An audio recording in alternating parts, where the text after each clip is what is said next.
रामपूर नावाच्या एका लहानशा गावात रामू नावाचा एक गरीब पण खूप प्रामाणिक माणूस राहत होता. तो रोज जंगलात जाऊन लाकडे कापायचा आणि ती बाजारात विकून जे काही पैसे मिळायचे त्यात आपल्या कुटुंबाचा उदरनिर्वाह करायचा. रामू खूप कष्टाळू होता, पण त्याच्या मनात नेहमी एकच विचार असायचा, मी कधी श्रीमंत होणार, मला भरपूर सुख कधी मिळणार. एक दिवस नेहमीप्रमाणे रामू जंगलात लाकडे कापायला गेला. दुपारच्या वेळी खूप ऊन वाढल्यामुळे तो एका मोठ्या वडाच्या झाडाखाली विश्रांती घेण्यासाठी बसला. तिथून जवळच एक साधू महाराज ध्यान लावून बसले होते. रामू त्यांच्याकडे गेला आणि त्यांना नमस्कार करून म्हणाला, महाराज, मी रोज खूप कष्ट करतो, तरीही माझ्या नशिबात गरिबीच आहे. मला जीवनात खरे सुख आणि शांती कधी मिळेल, त्याचा काही उपाय सांगा ना. साधू महाराजांनी डोळे उघडले. रामूच्या चेहऱ्यावरील प्रामाणिकपणा पाहून ते हसले. त्यांनी आपल्या झोळीतून एक छोटा चमकणारा पारदर्शक दगड काढला आणि रामूच्या हातात दिला. साधू म्हणाले, हा एक चमत्कारी दगड आहे. हा दगड तू तुझ्या घरी घेऊन जा. रोज रात्री झोपताना या दगडाकडे बघून तुला जे हवे ते माग. तुझी इच्छा पूर्ण होईल. पण लक्षात ठेव, हा दगड फक्त 7 दिवसांसाठी तुझ्याकडे राहील. 8व्या दिवशी मी तो परत घ्यायला येईन. रामू खूप खुश झाला. तो धावतच घरी गेला. त्याने आपल्या पत्नीला तो चमत्कारी दगड दाखवला. दोघेही खूप आनंदी झाले. पहिल्या दिवशी रामूने विचार केला, आज आपण खूप मोठे घर मागूया. पण नंतर त्याच्या मनात आले, घर मागण्यापेक्षा आधी खूप सारे सोने मागू, मग सोन्याने मोठे घर बांधता येईल. याच विचारात आणि गोंधळात पहिला दिवस निघून गेला. दुसऱ्या दिवशी रामू विचार करू लागला, फक्त सोने मागून काय फायदा, त्यापेक्षा खूप मोठी जमीन मागूया, ज्यावर आपण शेती करू शकू. पण पुन्हा वाटले, शेती करायला कष्ट करावे लागतील, त्यापेक्षा थेट धान्याची कोठारेच मागून घेऊ. दुसऱ्या दिवशीही तो नक्की काय मागायचे हे ठरवू शकला नाही.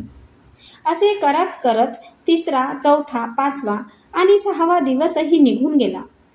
रामू रोज नवनवीन आणि मोठ्या गोष्टींचा विचार करायचा. कधी राजवाडा, कधी नोकर चाकर, तर कधी संपूर्ण गावाचा मालक बनण्याचे स्वप्न पाहायचा. पण आज नको, उद्या यापेक्षा मोठे मागू, या लोभामुळे त्याने एकही इच्छा व्यक्त केली नाही. 7वा दिवस उजाडला.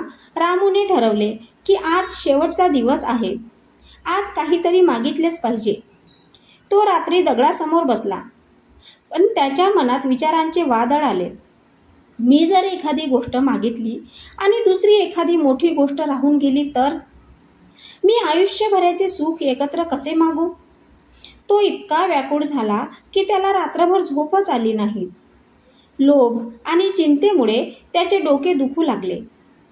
8व्या दिवशी सकाळी साधू महाराज रामूच्या घरी आले. रामूचा चेहरा चिंतेने सुकलेला होता आणि त्याचे डोळे लाल झाले होते.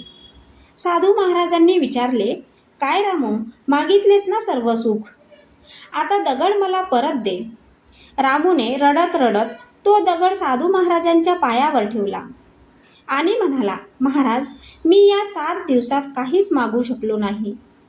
उलट या दगडाने माझी रात्रीची झोप आणि दिवसाची शांती मात्र हिरावून घेतली. मी फक्त विचार करण्यातच वेळ घालवला. साधू महाराज हसले आणि म्हणाले, बाळा, हेच मला तुला समजवायचे होते. माणसाला जेव्हा गरजेपेक्षा जास्त मिळण्याची आशा निर्माण होते, तेव्हा त्याच्याकडे जे आहे त्याचाही तो आनंद घेऊ शकत नाही. खरे सुख पैशात किंवा वस्तूंमध्ये नसते, तर जे आपल्याकडे आहे त्यात समाधानी राहण्यात असते. तू आधी गरीब होतास, पण शांत झोपायचास. या दगडाने तुला लोभी बनवले आणि तुझी शांती हिरावून घेतली. रामूला साधू महाराजांचे म्हणणे पटले. त्यांनी त्यांचा आशीर्वाद घेतला. त्यानंतर त्याने लोभ सोडून दिला आणि आपल्या कष्टाच्या कमाईत आनंदाने आणि सुखाने जगू लागला.